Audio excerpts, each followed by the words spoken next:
If the government does shut down, what are the contingency plans here? Is there an escape route for the possibility of reopening the government if that happens? Well, I'm here at the Capitol right now. There should be work happening right now to find a solution to go forward. But House Democrats are here. House Republicans aren't even in town. They aren't planning to be in town for the rest of the week. They clearly don't think this is a priority. I guess they're looking for a shutdown. But we are here ready to work, stand up for the American people. That's our job. And we're going to be here all the way through to fight for the American people. Well, it's a precarious moment, Congresswoman, and I'm assuming you are bracing for a shutdown here based on the rhetoric that we're hearing from President Trump. He was asked today if it was inevitable. He said he doesn't, well, nothing's inevitable, but he doesn't see a way around this. And the video that President Trump posted last evening following his first ever meeting with Hakeem Jeffries. I don't know if you saw this, an AI-generated deep fake in which Chuck Schumer is talking about Democrats' love for illegal immigrants, and your leader in the House, Hakeem Jeffries, in this faux Mexican garb that a lot of people considered not only offensive but racist. Where are we in this debate? How do we get out of this? Well, the video was disgusting and racist and pretty much says exactly where the president is and Republicans are. They're not trying to work to fund the government. They seem okay with a shutdown. We need folks, we need leaders who are going to listen to their communities, who are going to come to the table, who realize that millions of people are losing health care and going to see costs skyrocket because of inaction from Republicans. We're hearing it from all over the country. If Republicans were listening to their communities, they'd come to the table and make sure we protect health care and we keep the government open. That's why we're here. We're ready to work. Republicans seem disinterested, and the president definitely seems like he wants a shutdown. But Congresswoman, just how hard would it be for Congress to pass an extension when it comes to the Obamacare tax credits? Realistically, how long do you think negotiations would need to last? Are we talking about weeks here in order to get a deal? Well, let's be clear. The fiscal year always starts on October 1st. Republicans have known for a long, long time that we needed to have our funding bills done by now. They waited and waited. They were not focused on it. So unfortunately, they put us in this position. And what they need to be doing is working to make sure that we are putting the priorities of the American people first. And in particular, when we talk about health care and the premium tax credits for folks who get their health care from the Affordable Care Act exchanges, premium notices are going out in October. Open enrollment starts November 1st. While they're out of town and not interested, we actually know that premiums are going to skyrocket for people all across the country.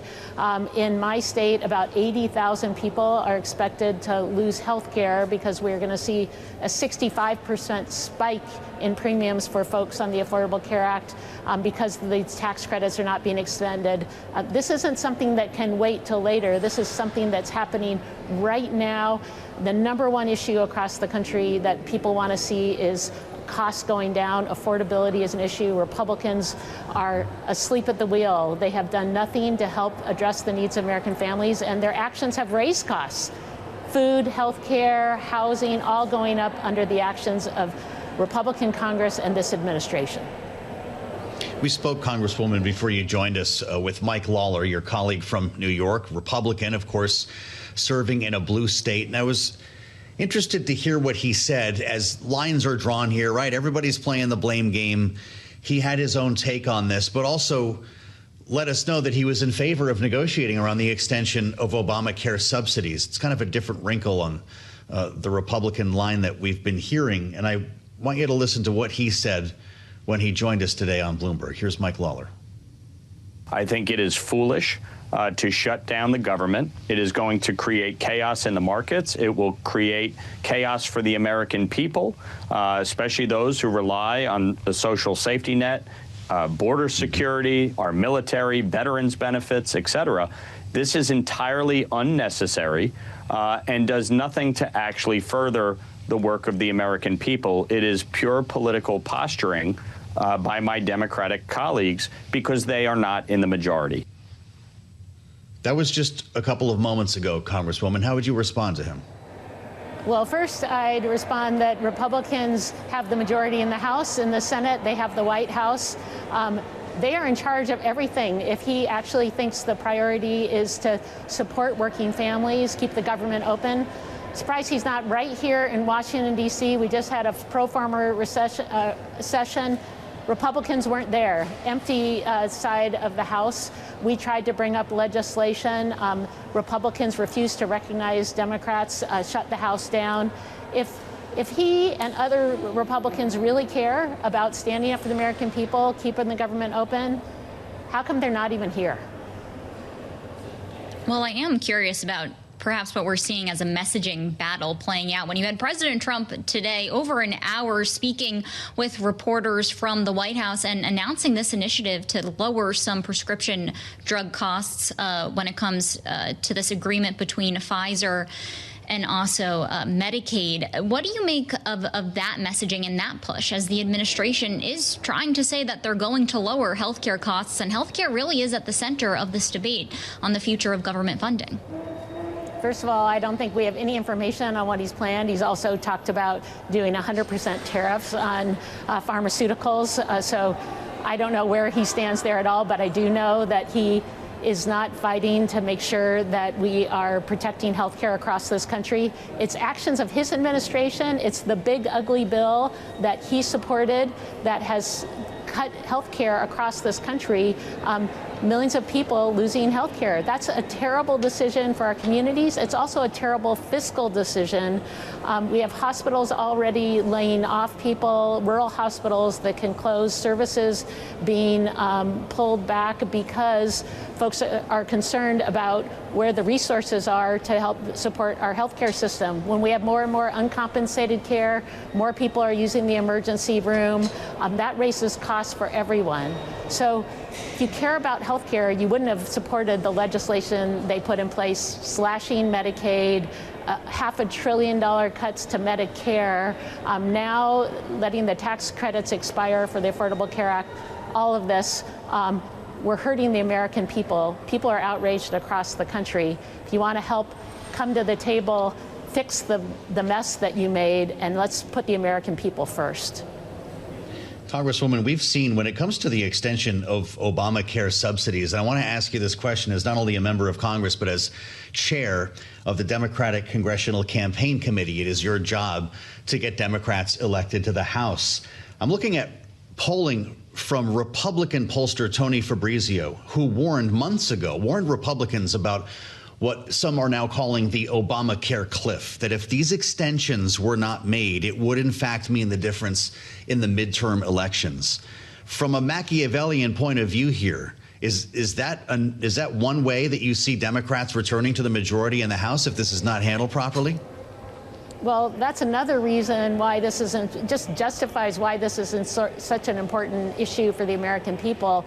65% increase in premiums in my state, 80,000 people losing health care just because the tax credit's not being extended.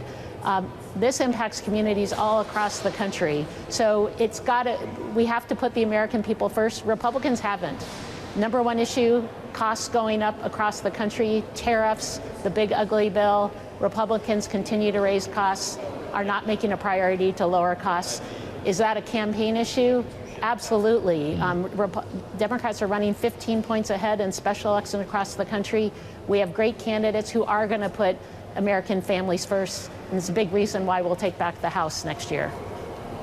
So do you feel what's playing out now in Congress is going to impact the midterm elections? What we're seeing today on Capitol Hill could have these long-term ramifications. The ongoing work of Republicans to rip apart programs that people depend on, rip apart health care, absolutely. You're hearing it from people on the ground already who want folks to stand up for them. And Republicans seem to only be focused on the wealthy and the well-connected. Last full government shutdown was in 2013. That was 16 days.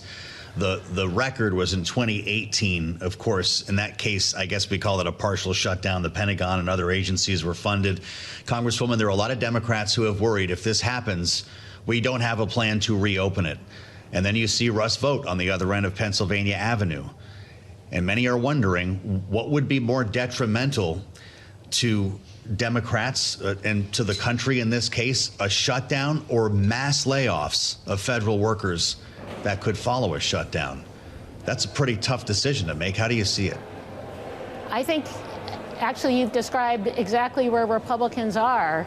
Instead of working for the American people and listening to the needs of American families, they're trying to think of what they can do to hurt American families more. That's their response, not to come to the table to fight to help our communities. They're talking about what more damage they can do. That's clearly their priority. That tells you, I think, everything you need to know. We need folks who are going to stand up for our communities first. Democrats are here doing that. Republicans want to hurt communities more. They've talked about what they want to do to hurt communities more. And then House Republicans can't even show up for work.